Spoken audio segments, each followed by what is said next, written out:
Horror in Uvalde, Texas tonight after a horrifying gunman kills 19 pattern. Once elementary again, school schools students. are gunned down by one man. Killed after a shooting at an elementary school in Uvalde, Texas, just west of San Antonio. The world is focused right now on what happened in Uvalde on so many levels, so much grief, so much deep grief of each family, so much collective grief as a community.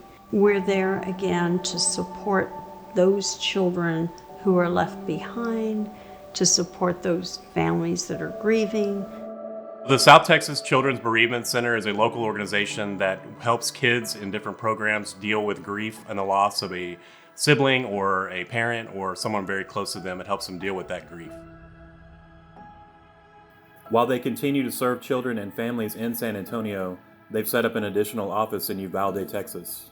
We've had grief counselors out there every day who want to be there. This is their mission. This is the work we do. We're the Center for Help and Hope. We say that grief is a journey and you have to get through it. You don't get over it.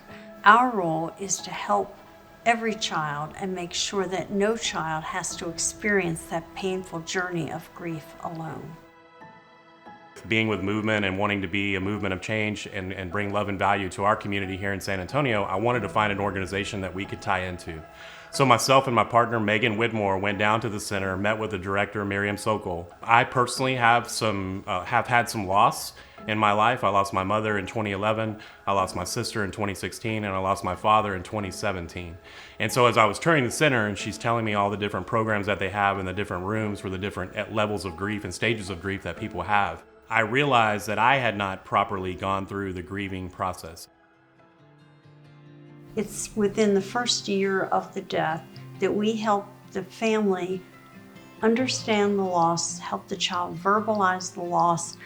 We have them work to really think about the person they loved and what was it they loved and how do they incorporate a part of that person. Embrace the concept that you might have lost the physical person that you love, but you can never lose someone that's in your heart. The date that we presented the check, our entire market, which at that time I think was around maybe 25, 30 people, everyone from the team got the tour of the center, so got to go through the same experience that I had done 2 or 3 years ago. We had our whole team there, but that was Morgan's first time at the center. I had never been there before, I'd never heard of it, I've never heard of anything like it, and it was very, very eye-opening. Shortly after I turned 6 years old, my father died in a head-on collision.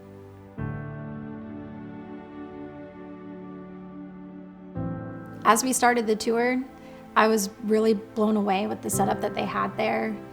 Once we got upstairs and we went into the Little Hearts room, which is for like our 5, 6, and 7-year-olds, was when it really hit me what this place was.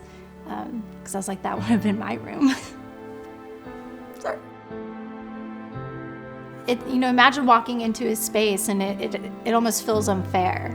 It feels unfair that I didn't get to have this kind of support, but there's also so much gratitude that all of these kiddos that are experiencing this right now, they do get this support. And that was when I decided, I've got to be a part of this. I've got something that I can bring to the table here.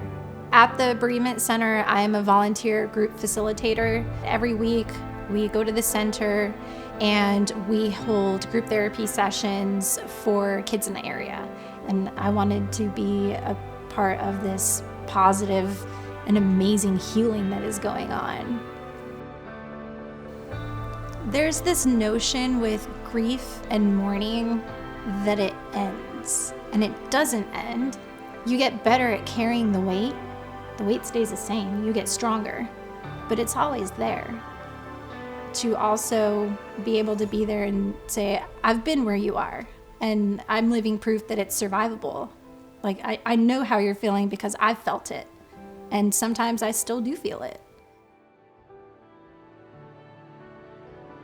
From the moment we met Brad and heard about Movement Mortgage, we were just in awe of how much true love and generosity is wrapped in that gift.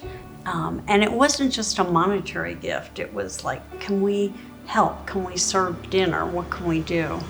And when the grant came through, it was like, wow, how many children can we serve with this? How many counseling visits can this help support? How many supplies can it buy? This can help us pay for the expenses of our camps this summer. So it was just, I guess a lot of excitement and surprise and gratitude. It's incredibly unique and special to find a company in corporate America that is sales oriented and, is at the capacity that Movement Mortgage is and still gives back so much. Here we are, have this massive event that they're going to need lots of funding for to go help these families in Uvalde. We're going to be a direct part of that. To be able to go through something so difficult and painful and turn it into something beautiful and positive and redirect that to somebody else who needs it now more than ever. It makes you feel like it wasn't all for nothing.